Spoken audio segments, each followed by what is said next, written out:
नमस्कार, मैं हूं आपके साथ अनुष्का राय और आप देख रहे हैं दबंग इंडिया 24 न्यूज। गोटेगांव विधानसभा 118 में हुआ मुख्यमंत्री का आगमन। भाजपा प्रत्याशी के लिए पक्ष में मतदान करने का किया आग्रह। गोटेगांव विधानसभा 118 मुख्यमंत्री शिवराज सिंह चौहान का हुआ आगमन। जनसभा के दौरान उपस्थित रहे पूर्व राज्य मंत्री जालम सिंह पटेल, पूर्व विधायक हाकम सिंह चड्डार, जिला पंचायत अध्यक्ष ज्योति नीलेश काकोड़िया एवं समस्त कार्यकर्ता। क्या कहा मुख्यमंत्री ने, सुनने के लिए देखते रहे दबंग इंडिया न्यूज 24। मंच पर विराजमान हमारी सांसद राज्यसभा बहन सुमित्रा वाल्मीकि जी, हमारे वरिष्ठ नेता मेरे अनुज स्नेही छोटे भाई जालिम सिंह पटेल जी, हमारे लोकप्रिय प्रत्याशी इसी धरती के लाल, जिनको लड़ा तो रहेगा और एक जबलपुर से आ रहे हैं, एक और कहीं से आ रहे हैं। क्यों महेंद्र, इनको बोला भाई कहा शिक्षक कॉलोनी में, ये तो अपने शिक्षक कॉलोनी वाला है, अपने गोटेगांव की माटी का लाल है।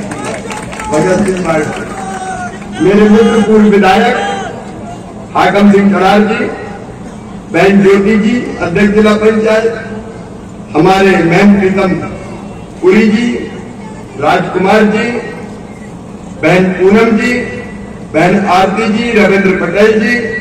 अब मैं माफी चाहता हूं, मेरी अभी 6 सभाएं बाकी है, ये दूसरी हो रही है, अभी 8 करना है कुल मिला के मुझे। इसलिए आदरणीय मंच, मैं मंच को प्रणाम करता हूं। यहाँ उपस्थित मेरी बहनों, मेरे भाइयों, भांजे भांजियों, सबको हाथ जोड़ के प्रणाम, सबको नमस्कार। गोटेगांव से मेरा बचपन से रिश्ता रहा है। युवा मोर्चे के कार्यकर्ता के नाते जब मैं बहुत छोटा था तब भी गोटेगांव आता था।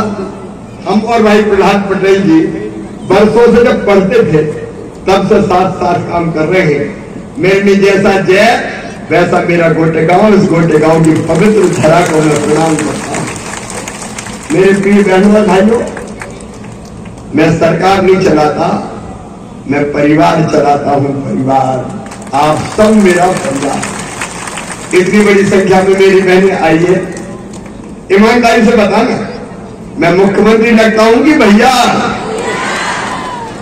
और आपको, अरे बताओ, पहले तो भैया करेंगे, आपका भैया हूं कि नहीं? और भांजे भांजियों का ये तो एक राजनीति में अलग संबंध है। मुख्यमंत्री और जनता नहीं, मैं आपके परिवार का सदस्य हूं। और जैत में पैदा हुआ, नर्मदा जी के उस पार। इसलिए मेरी बहनों, बचपन से मैंने देखा बहनों की तकलीफ को, कष्ट को, विशेषकर गरीब बहनों को। अगर 1000-2000 रुपए की जरूरत भी पड़ जाए तो हाथ फैलाने पड़ते थे, पैसे मांगने पड़ते थे। बेटा बेटी ने कोई चीज मांग ली, कपड़ा किताब, तो कई बार बहन बेबस हो जाती थी। माए के जाना है, भैया के बेटा बेटी को कुछ ले जाना है, और साहब ने कह दिया कि नहीं, ये जब देखो पैसे ही मांगती रहती है, तो उदास होकर घर बैठ जाती थी। मेरी बहनों, ये उदासी मुझसे देखी नहीं जाती थी। और मैं भाई हूं तुम्हारा, भाई भी सौतेला नहीं हूं, सगा हूं कि सौतेला? अब सगई भैया हूं, तो मुझे लगा कि कुछ करना चाहिए। पहले कई योजना बनी, लाडली लक्ष्मी जैसी, आज समय नहीं है इसलिए उनका जिक्र मैं नहीं करूंगा। मेरी बहनें जिला पंचायत की अध्यक्ष, नगर पालिका के अध्यक्ष बैठी है। मेरी बहनों, ये भारतीय जनता पार्टी, हम तो जनपद अध्यक्ष बैठी है। हमने तय किया कि आधी सीटों पर चुनाव केवल मेरी बहनें लड़ेंगी, वहां भाई नहीं लड़ेंगे, क्योंकि महिला सशक्तिकरण के लिए जरूरी था। तब इतनी बड़ी संख्या में हमारी बहनें भी चुन चुन के आती है और सरकार चलाती है। लेकिन आज उन कामों को गिनाने का वक्त नहीं है। मेरे मन में एक विचार आया कि भाई तो तू भी है शिवराज, और सगा भाई है, तो तेरा फर्ज नहीं है क्या कि बहनों की तकलीफ दूर करे? करूं क्या करूं? तो वह अंत में मुझे ही लगा कि अगर बहनों के खाते में सीधे पैसे डाल दिए तो बहनों की समस्या का समाधान हो जाएगा। बोलो ठीक बात है कि नहीं? लेकिन एक बात और आई मेरे ध्यान में कि साल में एक बार पैसा डालने से काम नहीं चलेगा। बताओ, साल में एक बार डालने से काम चलता क्या? और इसलिए हमने तय किया कि हर महीने अपनी बहना के खाते में पैसा डालेंगे हर महीने की तारीख भी तय कर दी, 10 तारीख को बहनों के खाते में पैसा आ जाएंगे। लेकिन इस बार तो 10 तारीख को क्या है, धनतेरस। और इसलिए मेरी बहनों 10 तारीख नहीं होने दूंगा, आज से ही पैसा डलना शुरू हो जाएंगे। बहुत सही बाबा जी। खूब धनतेरस की खरीदी करो, दिवाली की खरीदी करो, बच्चों को भी मामा की तरफ से कुछ दिला देना, किसी को उदास मत रहने देना। अच्छा बताओ मेरी बहनों में कैसी योजना है लाडली बहना योजना? अरे जोर से बोलो। मैंने कई जगह बहनों से पूछा क्या परिवर्तन आया, तो बोले भैया आजकल तो घर में जरा ठाठ हो गया, सास बहुत प्रेम से बोलती है, लड़ाई बढ़ाई बंद। और कई बार कहते हैं पतिदेव भी अब बहुत इज्जत से बोलते हैं, पप्पू की मम्मी अच्छी तो हो, पैसा आगे कि नहीं आए। अभी मुझे बताया महेंद्र ने कि कुछ बहनें रह गई है, अब चिंता मत करना, इस बार सरकार बनते ही पोर्टल खोल के जो बहन रह गई है उन सबके नाम जोड़ दिए जाएंगे। मुन्ना एक बात और हुई, मेरे पास बेटियां आई और बेटियों का एक मामा एक गड़बड़ है योजना में। मैं इनका क्या गड़बड़ है?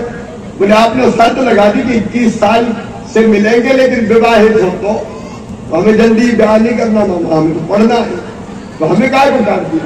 तो मेरी बेटियों अब तुम्हारा नाम भी 21 साल में शादी हुई हो चाहे नहीं हुई हो, सब बेटियों का नाम जोड़ दिया जाए। बताओ जोड़ना चाहिए कि नहीं? अरे पढ़ने दो बेटियों को, क्या दिक्कत है?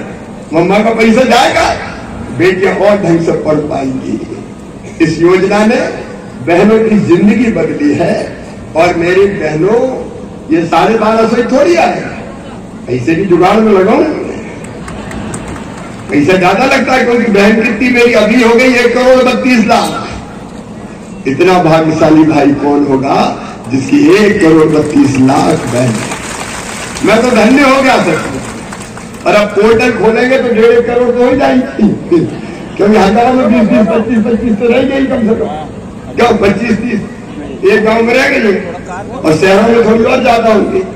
तो पैसे की व्यवस्था कर रहा हूं, पैसे की व्यवस्था होते ही पहले, अभी बाद में बात करता हूं, 2 मिनट बैठो। पैसे की व्यवस्था होते ही 1250 से बढ़ा के फिर 1500 करेंगे, फिर 1500 से बढ़ा के